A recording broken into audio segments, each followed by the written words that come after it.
ഇന്ന് ഐഫോൺ യൂസേഴ്സിന്റെ ഏറ്റവും വലിയ പ്രശ്നത്തിന് ഞാൻ സൊല്യൂഷൻ ഉണ്ടാക്കാം. അതായത് നമ്മൾ ക്യാമറയിൽ എടുക്കുന്ന ഫോട്ടോസ് ഈ ഒരു റീസെന്റ് എന്ന് പറഞ്ഞ സെക്ഷനിലായിരിക്കും പോയി കിടക്കുന്നത്.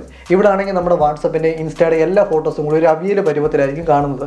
ഇതിൽ നിന്ന് ക്യാമറയുടെ ഫോട്ടോസ് മാത്രമായിട്ട് എടുക്കാൻ കുറച്ച് ബുദ്ധിമുട്ടായിരിക്കും. ബട്ട് നിങ്ങൾ ഈ ഒരു കാര്യം ചെയ്ത് കഴിഞ്ഞാൽ ഇനി മുതൽ നിങ്ങൾ ക്യാമറയിൽ എടുക്കുന്ന ഓരോ ഫോട്ടോസും നിങ്ങൾക്ക് സെപ്പറേറ്റ് ആയിട്ട് ക്യാമറ എന്ന് പറഞ്ഞ ഈ ഒരു ഫോട്ടോയിൽ കാണാൻ പറ്റും. അതെങ്ങനെയാണെന്ന് ഞാൻ ഡീറ്റെയിൽ ആയിട്ട് പറഞ്ഞുതരാം. അതിനു മുമ്പ് ഇതുപോലുള്ള യൂസ്ഫുൾ ടെക് വീഡിയോസിനായിട്ട് ഈ പേജ് ഇപ്പോൾ തന്നെ ഫോളോ ചെയ്യുക. അത് നിങ്ങൾ ഫോണിൽ ഫോട്ടോസ് എന്ന് പറഞ്ഞ ആപ്ലിക്കേഷൻ ഓപ്പൺ ചെയ്ത് ഇവിടെ ഒരു ന്യൂ ആൽബം ക്രിയേറ്റ് ചെയ്യണം. ആൽബത്തിന് ക്യാമറ എന്ന് പേര് കൊടുക്കുക. ഇനി ഞാൻ നമ്മുടെ ബ്രോഡ്കാസ്റ്റ് ചാനലിലോ ടെലിഗ്രാം ചാനലിലോ താഴെ കമന്റ് സെക്ഷനിലോ കൊടുത്തിരിക്കുന്ന ഈ ഒരു ഷോർട്ട് കട്ട് നിങ്ങൾ നിങ്ങളുടെ ഫോണിലേക്ക് ആഡ് ചെയ്യുക. ഇനി ഷോർട്ട് കട്ട് ആപ്ലിക്കേഷൻ ഓപ്പൺ ചെയ്ത് ഓട്ടോമേഷന്റെ സെക്ഷനിൽ ഈ ഒരു പ്ലസ് ഐക്കണിൽ ക്ലിക്ക് ചെയ്ത് പുതിയൊരു ഓട്ടോമേഷൻ സെലക്ട് ചെയ്യുക. ഇവിടെ ആപ്പ് എന്ന് പറഞ്ഞ ഓപ്ഷൻ സെലക്ട് ചെയ്ത് റൺ ഇമ്മീഡിയറ്റ്ലി കൊടുത്ത് ഫോട്ടോസ് എന്ന് പറഞ്ഞ ആപ്ലിക്കേഷൻ ചൂസ് ചെയ്യുക. ഡൺ കൊടുക്കുക. നെക്സ്റ്റ് കൊടുത്തിട്ട് നമ്മൾ നേരത്തെ ആഡ് ചെയ്ത ഒരു ഷോർട്ട് കട്ട് ഇവിടെ സെലക്ട് ചെയ്യുക. ഇത്രയും ചെയ്താൽ മതി. ഇനി മുതൽ നിങ്ങൾ ക്യാമറയിൽ എടുക്കുന്ന ഓരോ ഫോട്ടോസും അത് സെപ്പറേറ്റ് ആയിട്ട് നിങ്ങൾക്ക് ഇവിടെ ഫോട്ടോസിന്റെ ആപ്ലിക്കേഷനിൽ ക്യാമറ എന്ന് പറഞ്ഞ ഈ ഒരു ആൽബത്തിൽ കാണാൻ പറ്റും. സോ ട്രൈ ചെയ്ത് നോക്കുക. വീഡിയോ നിങ്ങൾ ഇപ്പോൾ തന്നെ സേവ് ചെയ്ത് നോക്കുക. ഐഫോൺ യൂസ് ചെയ്യുന്ന എല്ലാ ഫ്രണ്ട്സുമായിട്ട് വീഡിയോ ഷെയർ ചെയ്യുക.